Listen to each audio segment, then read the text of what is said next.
Bago ang lahat, luma muna. Ito yung mga all-star or superstar player na after nilang matrade na wala yung pagiging superstar status nila. Or dito nag-umpisang mag-decline yung kanilang stats at hindi na nakabawi.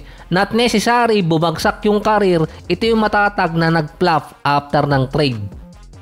Si Carmelo Anthony noong 2017, ito yung huling taon niya sa Knicks. Nasa prime pa siya na matatawag noon, 32 pa lang. Bata pa yan kung ikukumpara ngayon. Naging all-star pa siya noong 2017 para sa Knicks. May natitira pang kontrata sa kanya noon at isa sa mga highest paid player ng NBA. Ito yung bago in-implement ang Supermax contract. Nag-average pa noon si Melo ng 22.6 rebounds at 3 assists per game. Kasama niya na dito si Kristaps Porzingis noon. Ang naging problema lang kay Carmelo noong time na yon, sa loob ng 4 na taon ng kanyang max contract, hindi niya nadala ang Knicks sa playoffs. After kasi niya makapasok ng playoffs noong 2013, hindi na nasundan yun. Hindi rin basta ma-trade ng Knicks si Carmelo dahil meron siyang no trade clause.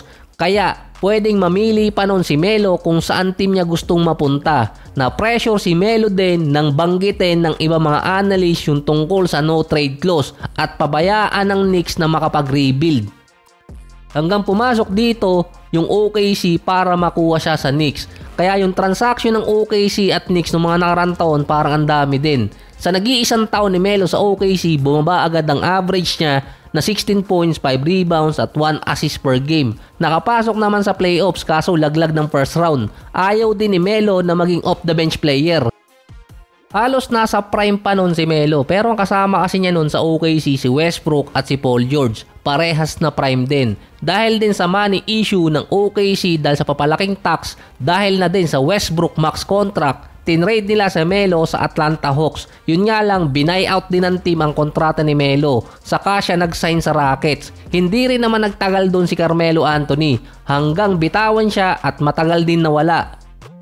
Bago siya kinuha ng Portland at doon nagbago si Melo, tumatanggap na ng ibang role.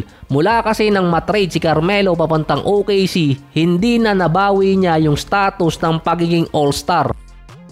Si James Harden naman ng 2020 papasok ng 2021, ito yung na-trade siya sa Brooklyn Nets. Naging all-star pa naman si Harden after ng trade na yon paalis ng Houston. Pero iba na ang laro nun ni Harden. Naging scoring champion pa si James Harden para sa Houston prior sa trade papuntang Brooklyn Nets. 34.6 rebounds at 7 assists per game si Harden. Siya pa noon ang league leader para sa free throws. Naghahabol na kasi ng championship noon si Harden kaya nakasama niya sa Brooklyn si Kevin Durant at si Kyrie. Nag-average pa rin naman siya sa Brooklyn ng 23 points, 8 rebounds at 10 assists per game. Napunta rin siya ng Philadelphia kapalit naman ni Ben Simmons. Si Harden nag-average pa rin sa Sixers ng 21 points, 6 rebounds at 10 assists. Ang trajectory ng stats ni Harden naging pababa unti-unti nang matrade siya paalis ng Houston. Kasi hindi siya ang main man ng team na napupuntahan niya ngayon. Imbes na siya si Batman, naging Robin. Kaso itong version ng Robin na to hindi mag-init. Nung na-trade si Harden paalis ng Houston, 30 years old pa lang siya noon. Parang walang reason na hindi maging effective yung Brooklyn Nets dahil 3 prime player ang nasa kanila. Kaso nga lang, ang daming reason na nangyari. Sa nakarang season din ni Harden sa Clippers, bumaba ulit ang average niya. 16 points, 5 rebounds at 8 assists per game. Sa Clippers kasi nakasama niya si PG at si Kawhi. Babalik sa senaryo na pangalawang player siya sa scoring dito kay Kawhi dahil nga umalis na si PG. Pero yung Sixers time niya, yun talaga ang pagkakataon ni Harden na maibalik pa yung MVP status. Kaso nga lang, meron Tyrese Maxey na nakuha yung Philadelphia. Si Russell Westbrook naman unang na-trade paalis ng OKC noong 2019 off-season at nakasama niya sa 2020 season si James Harden sa Houston. Nag-average pa noon si Westbrook ng 27 points, almost 8 rebounds at 7 assists per game sa Rockets. Nang sumunod na taon naman na-trade siya sa Wizards kapalit ni John Wall. Nag-average pa rin noon si Westbrook sa Wizards ng 22 points, 11 rebounds at 11 assists per game. Noong mga panahon na yon parang sanay na ang mga analyst kay Westbrook na makakuha ng triple-double. Kaya hindi rin siya binoto bilang maging all-star or kaya masama sa MVP ranking. Ng 2021 off-season papasok ng 2022 na trade naman si Westbrook sa Los Angeles Lakers. Dito na loss yung prime ni Westbrook. Bumaba ang average niya sa 18.7 rebounds at 7 assists per game. Hindi nag-complement si Westbrook kay LeBron at kay AD. Hindi rin sila pumasok sa playoffs noong 2022 dahil ang mga nakuhang players noon ng Lakers medyo may edad na, or oldest team noon ng LA noong 2022 at naging manong brigade. Mga veteran player ang nakuha nila, ito yung sina Melo at Howard. Lalo pang nadisgrasya si Westbrook doon dahil kailangan niyang tumira ng jump shot at 3-point shot na hindi naman yun ang game style niya. Pinipilit din siyang ilagay sa second unit pero ang nangyari noon, nung sumunod na season noong 2023, tinrade naman siya papuntang Jazz at na-buyout. Napunta siya ng Clippers at sa buong max contract ni Westbrook, na-trade siya kada taon.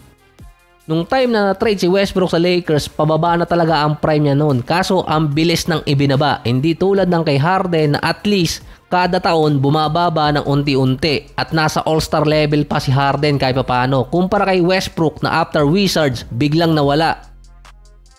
Ang pinaka-common na player na maalala na bumagsak ang karir after ng trade si Ben Simmons. So marami na akong nagawang episode kay Ben 10. Pamilyar na yung iba sa nangyari sa kanya. Pero yung isang player na papaangat na sana na pornada pa dahil sa trade, ito si D'Angelo Russell. Pasok pa rin naman siya sa category dahil sign and trade na kapalit ni Kevin Durant noong 2020 mula Nets papuntang Golden State naman si D'Angelo.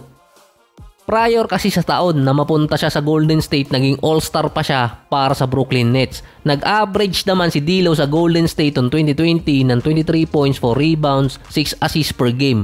Ang highest sa kanyang karir. Sa parehong taon din na trade naman siya papuntang Minnesota kapalit ni Andrew Wiggins at draft rights para kay Kuminga. Decent numbers pa rin naman noon si D'Lo. Hindi nga lang niya naibalik yung pagiging all-star status niya after ng trade papuntang Minnesota. Noong 2019 na maging all-star si D'Lo, 22 years old pa lang siya noon. Papasok sana siya bilang isa sa mga all-star guard sa either sa East or kaya West. Sayang lang din yung pagkakataon ni D'Lo dito sa Brooklyn para maging franchise player nila. Kaso sa sign and trade, ang kapalit niya si Kevin Durant. Si Kemba Walker pasok pa sa kategory na to. Sign and trade ang ginawa niya nung pumunta ng Boston. Naging kapalit si Terry Rozier. All-star player pa nun si Kemba para sa Hornets 3 beses. Kahit merong injury nun sa tuhod si Kemba Walker, hindi niya pina-opera yun habang nasa Hornets siya until dumating yung Boston. Sa unang taon niya sa Celtics, naging all-star pa rin siya, pumasok ng conference finals, nag-average pa ng nasa 20 points, 4 rebounds at almost 5 assists per game.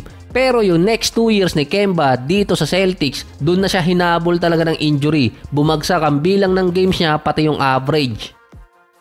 Hanggang umabot yung 2022 season na meron ng mga injury si Kemba at dito rin siya tinrade ng Boston papuntang OKC na buyout din. Doon din nagsimulang mahirapang makakuha ng kontrata si Kemba sa NBA. 30 years old pa lang si Kemba nung tinrade siya dati ng Boston Celtics sa OKC. Yung pagbaba ng karir ni Kemba sa Boston, doon lang kasi talaga lumabas yung injury niya na dati niya pang iniinda mula pa ng college. So ito pa yung ibang mga NBA players na na-trade na bumaba ang kanilang stats or kaya nawala sa pagiging all-star status. Isasama ko dito si DeMarcus Cousins, kaso ibang category to eh. Na-injured talaga siya noon at bumagsak yung karir niya. Sumunod pa doon na hindi siya nakasecure ng kontrata dahil binitawan agad siya ng Sacramento Kings. Hindi rin naman niya tinanggap yung offer noon ng Pelicans. Ang halos katulad naman ng kay Kemba kay Victor Oladipo. Pero yung kanya kasi nabuhay yung karir niya mula ng ma-trade sa Magic papuntang OKC tapos na-trade naman papuntang Pacers kung saan naging most improved at naging all-star pa. After noon, nagkaroon ng injury si Oladipo pero nakakabalik naman siya unti-unti. Yun nga lang na-trade naman sa Houston bago itinrade naman sa Miami na dito lumala yung injury niya na ngayon nawala siya sa NBA.